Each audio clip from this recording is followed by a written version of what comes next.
Welcome to A Course in Miracles, Workbook for Students, Lesson 141. So we're entering into a review period, and I'm going to read the introduction to the review period that sets us up for success in these reviews to really integrate this knowledge, these truths that we've learned in a holistic way. Now we review again, this time aware we are preparing for the second part of learning how truth can be applied. Today we will begin to concentrate on readiness for what will follow next. Such is our aim for this review and for the lessons following.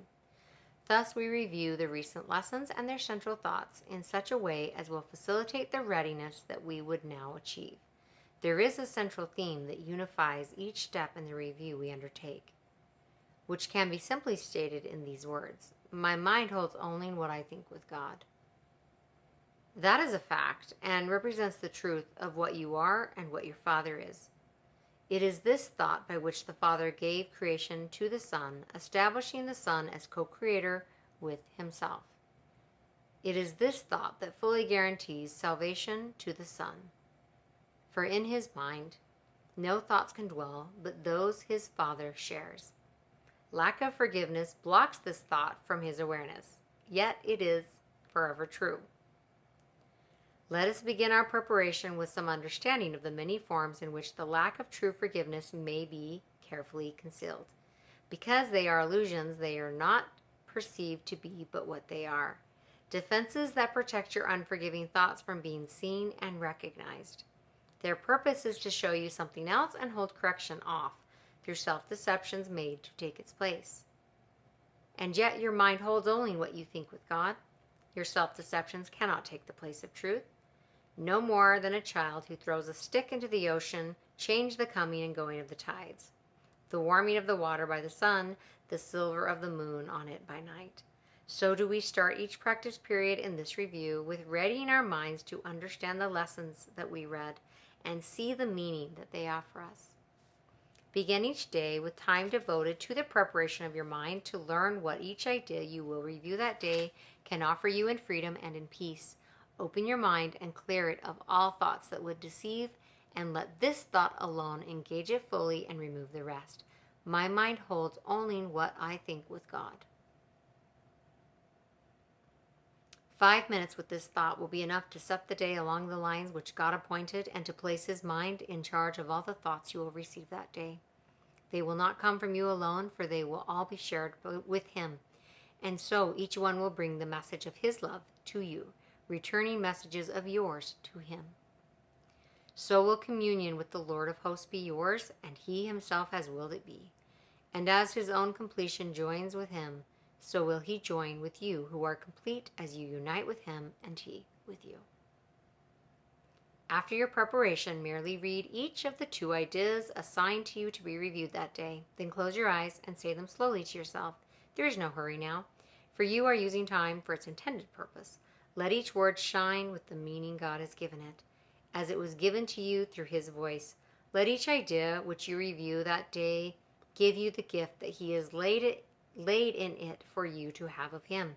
And we will use no format for our practicing but this: each hour of the day, bring to your mind the thought with which the day began, and spend a quiet moment with it. Then repeat the 2 ideas you practice for the day unhurriedly, with time enough to see the gifts that they contain for you, and let them be received where they were meant to be.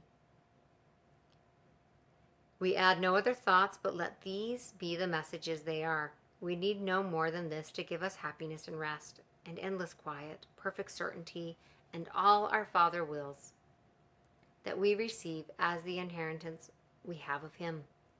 Each day of practicing as we review, we close as we began, repeating first the thought that made the day a special time of blessing and of happiness for us, and through our faithfulness restored the world from darkness to the light, from grief to joy, from pain to peace, from sin to holiness. God offers thanks to you who practice thus the keeping of his word. And as you give your mind to the ideas for the day again before you sleep, his gratitude surrounds you in the peace wherein he wills you be forever, and are learning now to claim again as your inheritance.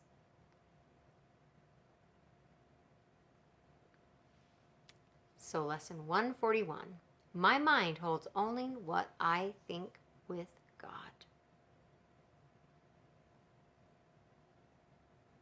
And the key point from lesson 121, forgiveness is the key to happiness.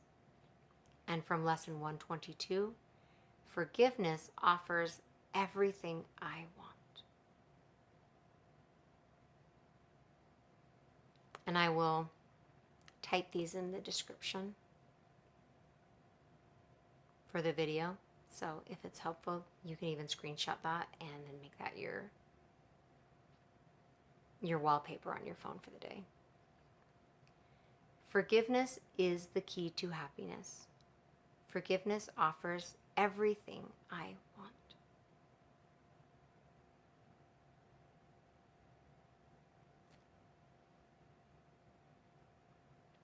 I'll end with a thought.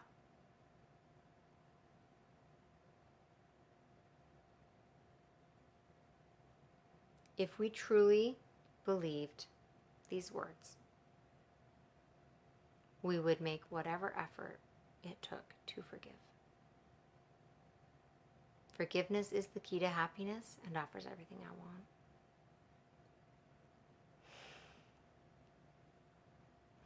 Fortunately, as we are reminded time and time and time again in A Course in Miracles, we do not have to forgive alone.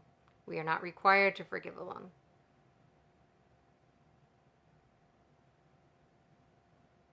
We are not only offered but encouraged to use God's strength to do this.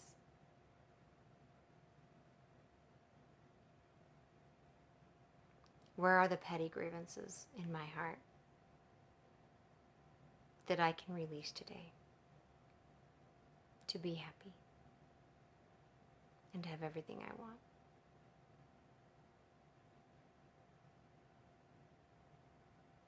That is my work for today.